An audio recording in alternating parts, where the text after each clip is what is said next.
நண்பர்கள் அனைவருக்கும் வணக்கம். Welcome to TNPSC study notes A to Z channel. நம்ம சேனலில் டெய்லி ஒரு ஸ்கீம் பற்றி கிளியராக எக்ஸ்ப்ளனேஷனோட பார்த்துக்கிட்டு இருக்கோம். அதன் அடிப்படையில் இன்றைக்கி நம்ம பார்க்க போகிற திட்டம் சத்தியவாணி முத்து அம்மையார் நினைவு இலவச தையல் இயந்திரம் வழங்கும் திட்டம். இந்த திட்டத்தின் பெயரே நம்மளுக்கு இந்த திட்டத்தில் கவர்மெண்ட் என்ன செய்கிறாங்க அப்படின்றத சொல்லும் வகையில் ரொம்ப தெளிவாக தான் இருக்குது. ஓகேங்களா? இப்போ இந்த திட்டத்தோட நோக்கம் பார்க்கலாம். இந்த திட்டம் பார்த்திங்க அப்படின்னா, ஆதரவற்ற பெண்கள், விதவைகள், கைவிடப்பட்ட மனைவிகள், மாற்றுத்திறனாளி ஆண்கள் மற்றும் பெண்கள், மாற்றுத்திறனாளியில் அந்த இடத்துல ஆண்களும் வர்றாங்க, அதை நோட் பண்ணிக்கணும். சமூகத்தால் பாதிக்கப்பட்ட பிற பெண்கள் மற்றும் பொருளாதாரத்தின் நலிந்த பிரிவினருக்கு சுயதொழில் வாய்ப்பை அதிகரிக்கும் நோக்கில் தையல் இயந்திரம் வழங்குறது தான் இந்த திட்டத்தோட நோக்கம். இந்த திட்டத்தில் வயது வரம்பு நம்ம எடுத்துக்கிட்டோம்னா 20 வயது முதல் 40 வயது வரையும் வயது வரம்பு ஃபிக்ஸ் பண்ணியிருக்காங்க. வருமான வரம்பு ஆண்டு வருமானம் 1,20,000 நிர்ணயிக்கப்பட்டிருக்கு. சில இடத்துல இல்லை 72,000 கொடுத்துருப்பாங்க. பட் இது கவர்மெண்ட் வெப்சைட்லேருந்து நான் எடுத்த டேட்டா தான். 1,20,000.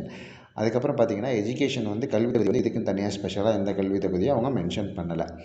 இதை தாண்டி இந்த திட்டம் பார்த்திங்க அப்படின்னா கவர்மெண்ட் ஸ்கூலில் ஃப்ரீ யூனிஃபார்ம்ஸ் கொடுக்குறாங்க இல்லையா, அதுக்கு தைக்கிறதுக்காக சில சங்கங்கள் இருக்குது. அந்த சங்கங்களில் பெண்களை அமர்த்தி இந்த மாதிரி இலவச தையல் இயந்திரம் கொடுத்து தைக்க வைக்கிறது தான் இந்த ஸ்கீமோட மிக முக்கியமான நோக்கமே.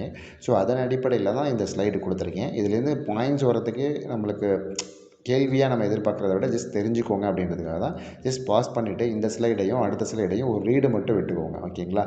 இந்த ஸ்லைடில் ஜஸ்ட் எத்தனை சங்கம் இருக்குது அப்படின்றது அண்ட் அதுக்கான ஒரு சின்ன டேட்டா கொடுத்துருப்பேன். எந்தெந்த யூனிஃபார்ம் எந்தெந்த கலரில் இருக்குது அப்படின்னு. இதெல்லாம் ஜஸ்ட் டேட்டாஸ் தான்.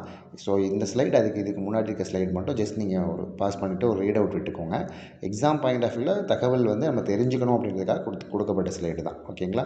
மேலும் இந்த திட்டம் சார்ந்து பார்த்திங்கன்னா தொடர்பு கொள்ள வேண்டிய அலுவலர்கள் பார்த்திங்க அப்படின்னா மாவட்ட சமூக நல அலுவலர்கள், அப்புறம் சமூக நலத்துறையில் விரிவாக்க அலுவலர் இருப்பாங்க. இவங்க தொடர்புகள் எல்லாம் இ-சேவை மையம் மூலமாகவே நம்ம இந்த திட்டத்துக்கு அப்ளை பண்ணலாம்.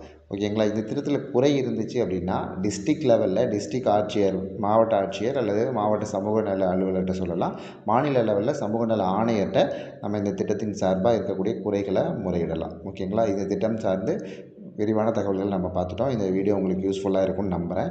மேலும் இது போன்ற தகவல்களுக்கு நம்ம சேனலை ஃபாலோ பண்ணுங்கள், நண்பர்களுக்கு ஷேர் பண்ணுங்கள். நம்ம சேனலில் தினமொரு திட்டம்னு ஒரு பிளேலிஸ்ட்டே இருக்கும். அதில் ஏகப்பட்ட ஸ்கீம்ஸ் இருக்கும். அதையும் பார்த்து நண்பர்களுக்கு பகிர்ந்து ஃபாலோ பண்ணுங்கள். நன்றி, வணக்கம்.